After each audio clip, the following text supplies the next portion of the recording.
Salam sejahtera dan salam perpaduan kepada seluruh rakyat Malaysia terkini dari Mahkamah. RM114 juta milik UMNO, bukan sebahagian aset saya. Najib. Bekas Presiden UMNO Najib Razak berkata RM114 juta yang sebelum ini diarah dikembalikan oleh Mahkamah adalah milik UMNO dan bukan sebahagian daripada asetnya. Dalam affidavitnya sebagai jawapan kepada tuntutan Mahkamah 1MDB terhadapnya, bekas Perdana Menteri itu menjelaskan bahawa ini adalah sebab mengapa pendedahan asetnya tidak mengandungi RM114 juta berkenaan. 2 bulan lalu, sebagai sebahagian daripada tindakan sivil terhadap Najib, 1MDB menuduh bekas Menteri Kewangan itu hanya membuat sebahagian pendedahan aset kerana gagal memasukkan RM114 juta berkenaan. Pengerusi 1MDB, Johan Mohamud, dalam affidavit mendakwa Najib mengisytiharkan RM1,10,258.62 dalam akaun banknya yang tidak termasuk wang tunai RM114 juta yang diarah dikembalikan oleh Mahkamah pada 2021. Pada 2021, Mahkamah Berasingan di Kuala Lumpur menafikan tindakan kerajaan yang berkaitan dengan 1MDB dilucut hakkan terhadap RM114 juta itu dengan wang itu dikembalikan kepada Najib dan UMNO.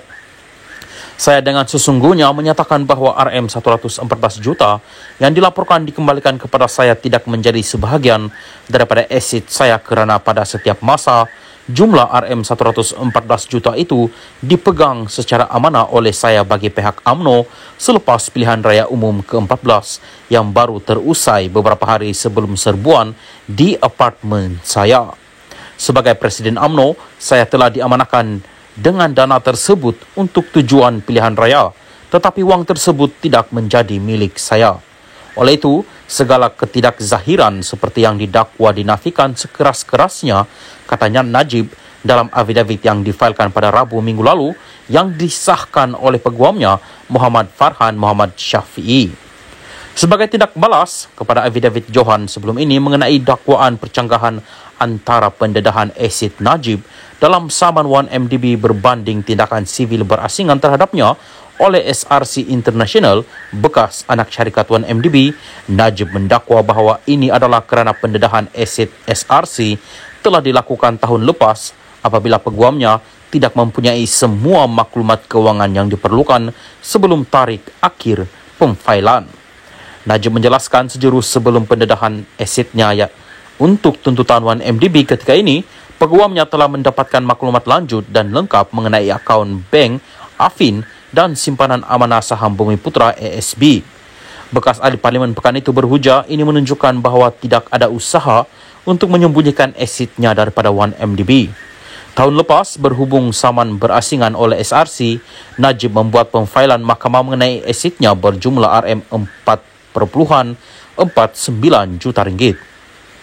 Berhubung saman ketika ini, 1MDB dan 4 anak syarikatnya menyaman Najib dan beberapa defendant lain sebanyak RM23 bilion ringgit.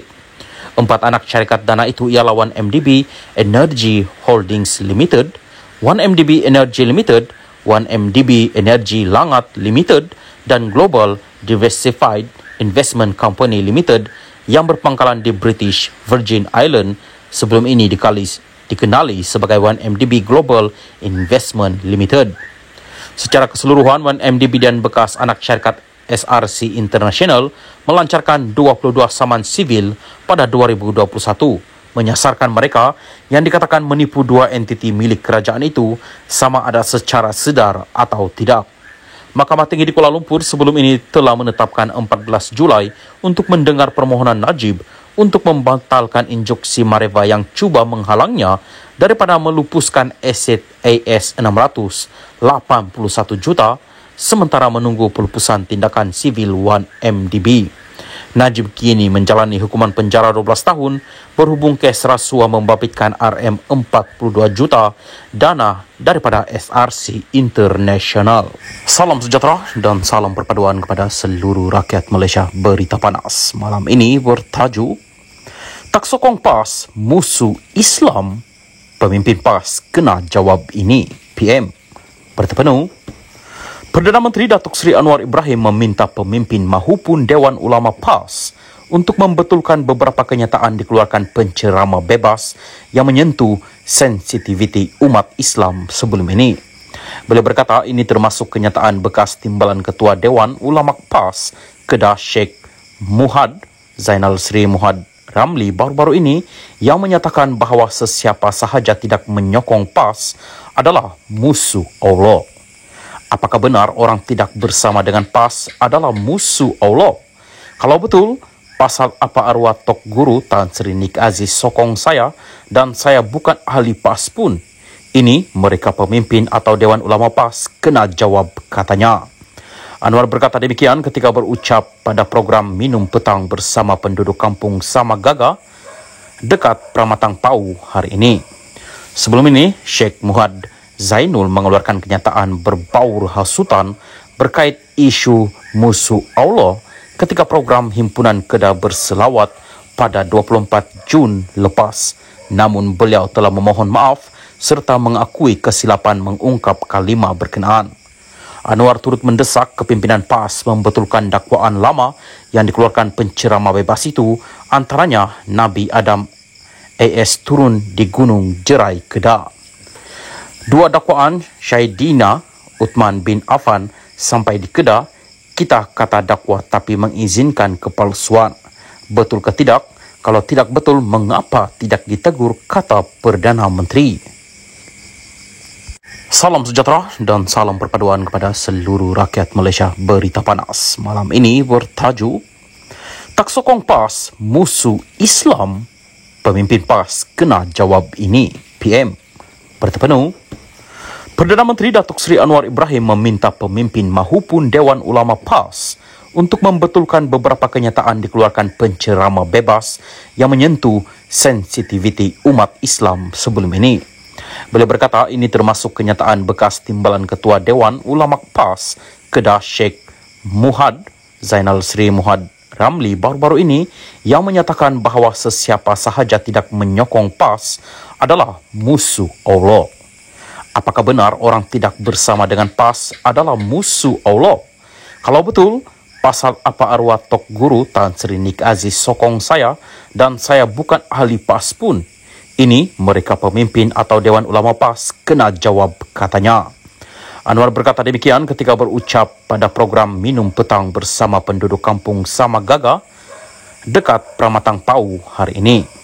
Sebelum ini, Sheikh Muhad Zainul mengeluarkan kenyataan berbaur hasutan berkait isu musuh Allah ketika program Himpunan Kedah berselawat pada 24 Jun lepas. Namun beliau telah memohon maaf serta mengakui kesilapan mengungkap kalimah berkenaan. Anwar turut mendesak kepimpinan PAS membetulkan dakwaan lama yang dikeluarkan penceramah bebas itu, antaranya Nabi Adam AS turun di Gunung Jerai, Kedah. Dua dakwaan Syahidina Uthman bin Affan sampai di Kedah, kita kata dakwah tapi mengizinkan kepalsuan. Betul ke tidak? Kalau tidak betul, mengapa tidak ditegur, kata Perdana Menteri. Salam sejahtera dan salam perpaduan kepada seluruh rakyat Malaysia. Berita panas malam ini bertajuk Tak sokong PAS, musuh Islam. Pemimpin PAS kena jawab ini, PM. Berita penuh. Perdana Menteri Datuk Seri Anwar Ibrahim meminta pemimpin mahupun Dewan Ulama PAS untuk membetulkan beberapa kenyataan dikeluarkan penceramah bebas yang menyentuh sensitiviti umat Islam sebelum ini. Beliau berkata ini termasuk kenyataan bekas timbalan Ketua Dewan Ulama PAS Kedah Sheikh Muhad Zainal Sri Muhad Ramli baru-baru ini yang menyatakan bahawa sesiapa sahaja tidak menyokong PAS adalah musuh Allah. Apakah benar orang tidak bersama dengan PAS adalah musuh Allah? Kalau betul, pasal apa arwah Tok Guru Tan Sri Nik Aziz sokong saya dan saya bukan ahli PAS pun? Ini mereka pemimpin atau Dewan Ulama PAS kena jawab, katanya. Anwar berkata demikian ketika berucap pada program Minum Petang bersama penduduk kampung Samagaga dekat Pramatang Pau hari ini. Sebelum ini, Sheikh Muhad Zainul mengeluarkan kenyataan berbaur hasutan berkait isu musuh Allah ketika program Himpunan Kedah berselawat pada 24 Jun lepas. Namun beliau telah memohon maaf serta mengakui kesilapan mengungkap kalimah berkenaan. Anwar turut mendesak kepimpinan PAS membetulkan dakwaan lama yang dikeluarkan penceramah bebas itu, antaranya Nabi Adam AS turun di Gunung Jerai, Kedah. Dua dakwaan Syahidina Uthman bin Affan sampai di Kedah, kita kata dakwah tapi mengizinkan kepalsuan. Betul ke tidak? Kalau tidak betul, mengapa tidak ditegur, kata Perdana.